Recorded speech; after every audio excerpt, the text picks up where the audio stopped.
Hello, I am Sebastian, and I will be reviewing the first two chapters of the book The Post-American World by Farid Zakaria. This book doesn't talk about the decline of the United States, but instead it talks about the rise of everyone else.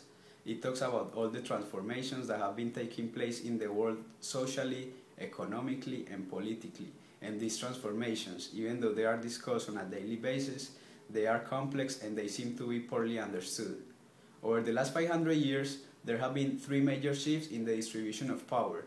The first shift was the rise of the Western world between the 1500s and the late 1800s, and this period produced modernity, such as science, technology, commerce, capitalism, and it also produced the agricultural and industrial revolutions.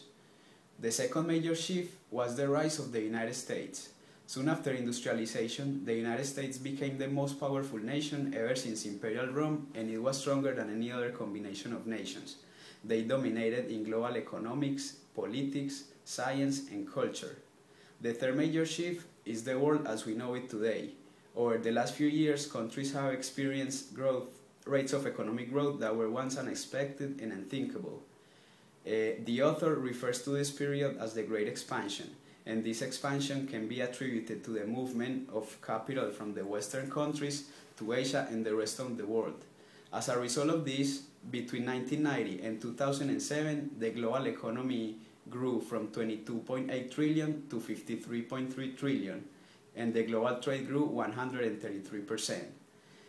Also, the author discusses hyperinflation and recession. Hyperinflation is the worst malady that can befall a nation because it wipes the value of their money, it takes all their savings, assets, and thus leading to unemployment.